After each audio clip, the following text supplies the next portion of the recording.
Hi there BookTube, it's Eleanor here, and today I'm doing a book haul that shouldn't really have happened, but as always, payday comes and I decide that I'm going to go through my Amazon wish list and see which books have come down heavily in price, and then I spend some money.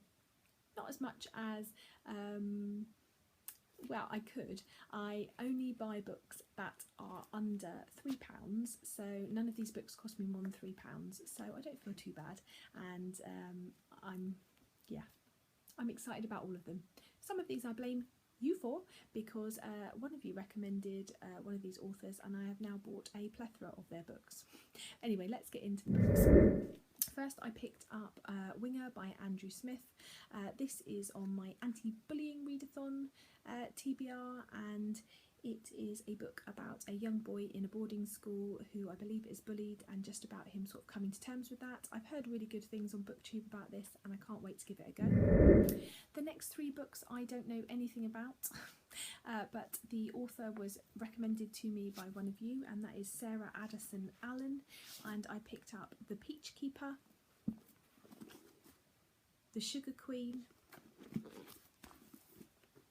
and Garden Spells, all by this author. From what I can gather about these books, they're all kind of sort of magical realism within them. They're adults, I think they're sort of adult contemporary books. They all seem to be set in sort of North Carolina and that sort of area, which I really love books in that setting, and I think they're just going to be really enjoyable reads when I'm needing something of a pick-me-up and something feeling a bit magical that leaves me with a smile on my face. The next book I picked up was well, I blame Mercedes from Mercy's Bookish Musings. She did a video on her favourite short story collections. I really want to find some short story collections that I love, and this one really appealed to me. It was called How to Breathe Underwater by Julie Oringa, I think, and this book is all about the private world of childhood, and so the short stories are all surrounding childhood, and I really liked the idea of that. Next, I picked up Pawn by Amy Carter. This is one that's been on my wish list for quite a long time, so the synopsis has left me a little bit, so I will read it to you. In Washington DC, 70 years after democracy has fallen, the number you're assigned by the government decrees your fate. 17-year-old orphan Kitty Doe is stuck as a 3, looked down upon by the higher ranks, until a chance encounter gives her the opportunity to become a 7 and join the most powerful family in the country. If she says yes, Kitty will be transformed into Lila Hart, the Prime Minister's niece who died under mysterious circumstances. As a member of the Hart family, she'll be famous, adored, especially by Lila's boyfriend Knox. But becoming part of society's inner circle also means seeing its darkest secrets and learning a twisted game Kitty's only beginning to understand.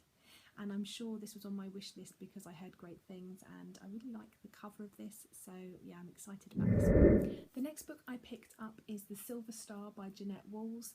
I don't know an awful lot about this book, but I believe it's set in the 70s in California. It's about two young girls, I think one is 12 and one is 15, when their mother just decides to up and find herself.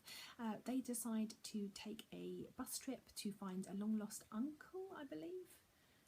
A widowed uncle who lives in a decaying mansion, and in this new town various things happen. They end up working for the local foreman in for the mill in the town, and he's a bit of a bully, and something happens to one of the girls, and it just sounded like a really interesting story. Next, I picked up Night Owls by Jean Bennett. This book is about two teenagers who meet on the San Francisco night bus, a boy and a girl, and the boy is a notorious graffiti artist. It's about the time they spend together, how they get to know each other more, and how Beatrix, who's the main female protagonist, finds out more about this boy and his life, and yeah, I just thought it sounded really good, and I've heard good things. Next, I picked up a Midsummers Nightmare by Cody Keplinger. I believe this is set in the same high school as The Duff, if I'm right, and there's a couple that I want to get that are sort of set in the same high school in Hamilton High. This is about Whitley, who goes to see her dad, and is thinking she's going to have this summer by the beach with her dad. Her dad's got a new fiance, he's not living near the beach anymore, and it's just about the sort of summer and things not being as she hoped. And yeah, I love Cody Keplinger, I loved the Duff, so I had to pick this one up. Next, I picked up The Almost King by Lucy Saxon. If you watch my YA shop review videos, you'll know that I read Take Back the Skies by Lucy Saxon for part of that, and I really enjoyed it. And I really enjoyed the world it was set in. It's sort of a steampunky, future dystopian type world. I really enjoyed the story and the characters, and this is the second book in the series, and I really wanted to read it, and I was told that it was already out. I thought it wasn't coming out for a bit. I was told it was already out, so I picked it up. Don't worry, just a few more. The first one is The Morning Hours by Paula Trake de Boord. I think I saw this on Richard Denny's channel, and I really loved the synopsis, and the cover I think is just really intriguing. I'm going to read you the back to this one because I think it explains much better than I ever could. Kirsten Hammerstrom hasn't been home to her tiny corner of rural Wisconsin in years, not since the mysterious disappearance of a local teenage girl rocked the town and shattered her family.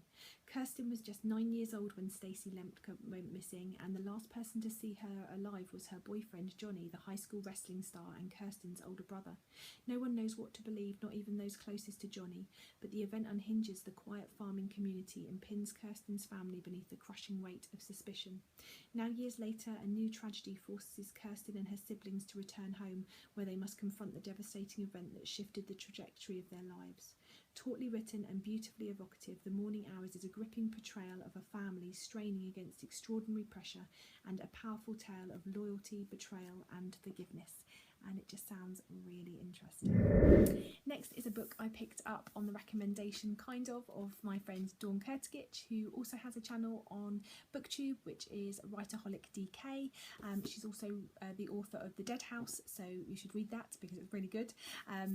Just pushing Dawn's book because I love her and I love her book. And she said that although she hasn't read it yet, she heard this author do a reading when she was in Chicago on her book tour and said it sounded brilliant, so I picked it up, and that's Mosquito Land by David Arnold. This is the story of a young girl called Mimi. Her parents break up. She is dragged across the country to live with her dad and her evil stepmom.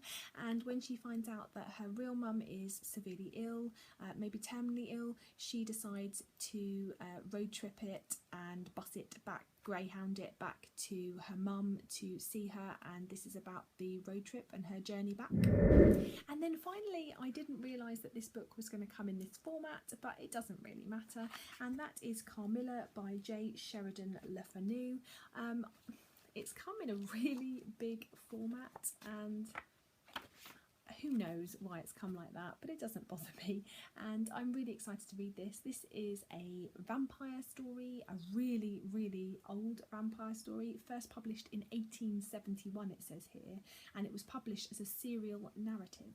Apparently this predates Dracula by 26 years and tells the tale of a young woman succumbing to a female vampire's desires, and I think it's going to be really interesting, so I'm really pleased I picked this one up. So that is the mountain of books that I bought. Have you read any of these? What do you think of them? As always, I'm really interested to hear, and to the person that recommended Sarah Addison Allen, thank you very much, and I now think I own all of them. I'm waiting for 2 more or 1 more in the post, and I can't wait to read them, so I'm really excited to let you know what I think of them too. Bye for now, BookTube.